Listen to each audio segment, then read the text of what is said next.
सांसद खेल महोत्सव के हेल्थ वेलनेस कार्यक्रम में पहुंचे कैबिनेट मंत्री कृष्ण बेदी। युवाओं को किया प्रेरित। नवीन जिंदल फाउंडेशन द्वारा आयोजित सांसद खेल महोत्सव के अंतर्गत मंगलवार को आयोजित हेल्थ वेलनेस कार्यक्रम में कैबिनेट मंत्री कृष्ण बेदी ने शिरकत की। कार्यक्रम में पहुंचे मंत्री ने मंच से अंतर्राष्ट्रीय गीता जयंती महोत्सव में आए प्रतिभागियों और युवाओं को सांसद खेल महोत्सव में बढ़ चढ़कर भाग लेने के लिए प्रेरित किया। मंत्री बेदी ने कहा कि नवीन जिंदल फाउंडेशन द्वारा सांसद खेल महोत्सव का बेहद भव्य और अनुशासित आयोजन किया जा रहा है, जो 3 चरणों में संपन्न होगा। उन्होंने कहा कि ये महोत्सव निश्चित रूप से खेल प्रतिभागियों को मंच देने के साथ साथ क्षेत्र में खेलों को बढ़ावा देने में मील का पत्थर साबित होगा। पत्रकारों से बातचीत के दौरान कृष्ण बेदी ने बिहार चुनाव में भारतीय जनता पार्टी की जीत पर सभी देशवासियों, भाजपा नेताओं, पदाधिकारियों और कार्यकर्ताओं को बधाई दी। उन्होंने कहा कि भाजपा विश्व की सबसे बड़ी राजनीतिक पार्टी है और प्रधानमंत्री नरेंद्र मोदी के नेतृत्व में देश विश्व गुरु बनने की दिशा में तेजी से आगे बढ़ रहा है। उन्होंने हरियाणा के कांग्रेस नेताओं पर तंज कसते हुए कहा कि कांग्रेस के नेता एक दूसरे की पोल पट्टी खोलने में लगे हुए हैं। संपत सिंह सहित कई नेताओं ने वोट चोरी का जवाब दिया है। उन्होंने कहा कि कांग्रेस का बेटा गर्ग करने के लिए सिर्फ एक नेता है, वे है राहुल गांधी। वोट चोरी के सवाल पर प्रतिक्रिया देते हुए मंत्री बेदी ने कहा कि कांग्रेस हमेशा अपना दुखड़ा रोती रही है और रोती रहेगी। उन्होंने कहा कि बिहार की जनता भाजपा की नीतियों और प्रधानमंत्री मोदी की विचारधारा से प्रेरित हुई, जिसके परिणाम स्वरूप पार्टी को भारी बहुमत जीत मिली है।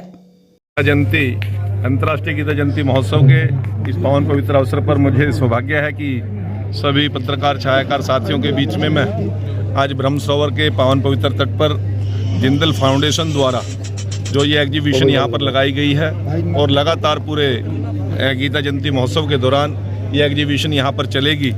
और यहाँ पर जो नवीन जिंदल जी हमारे माननीय सांसद हैं और देश के एक बहुत बड़े आइकॉन हैं, और उन्होंने पिछले चुनाव में, लोकसभा चुनाव के अंदर बहुत से वादे किए थे कि युवाओं के लिए हम स्किल का और उनको रोजगारप्रद कोई शिक्षा मिले, और उसके अंदर सरकार का जो योगदान होगा सो होगा, परंतु मैं स्वयं के व्यक्तिगत योगदान से उसको आगे बढ़ाने का काम करूंगा।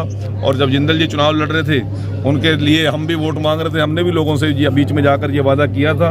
आज मुझे इस बात की खुशी है कि हमारे यशस्वी लोकप्रिय सांसद भाई नवीन जिंदल जी ने इस सारे काम को आगे बढ़ा दिया और 3 महीने से वो स्किल के कार्यक्रम अभी चल भी पड़े हैं, और एक नहीं 2 धौलपुर के अंदर भी और हमारा सेक्टर 30 के अंदर भी इस कार्यक्रम को उन्होंने आगे बढ़ाने का काम किया। इसके लिए जहां कुरुक्षेत्र लोकसभा की ओर से मैं नवीन जिंदल जी का बहुत आभार प्रकट करता हूं। और सांसद खेल महोत्सव का भी उन्होंने लंबे समय से आयोजन, और देश के अंदर बहुत महत्वपूर्ण स्थान पर यहाँ पर सांसद खेल महोत्सव उनके द्वारा आयोजित किए जा रहे हैं। और 2 करोड़ रुपए का उन्होंने खिलाड़ियों के लिए, विजेता खिलाड़ियों के लिए नाम की जो घोषणा की है, बहुत ही बेहतरीन है। मैं आज इस पावन पवित्र अवसर पर जिंदल फाउंडेशन की पूरी टीम को बधाई देता हूँ, आभार प्रकट करता हूँ। मंत्री जी, 350वां हमारा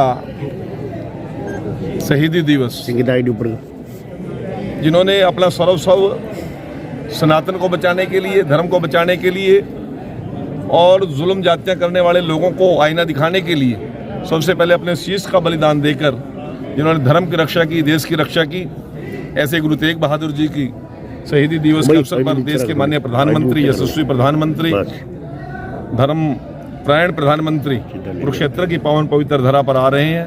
हम सभी को उस कार्यक्रम में शरीक होने के लिए मैं भी अपनी तरफ से आप सभी को, माननीय मुख्यमंत्री जी सभी को विशेष निवेदन और न्योता दे रहे हैं। आप सभी उस कार्यक्रम में शरीक रहेंगे, ऐसा मुझे विश्वास है।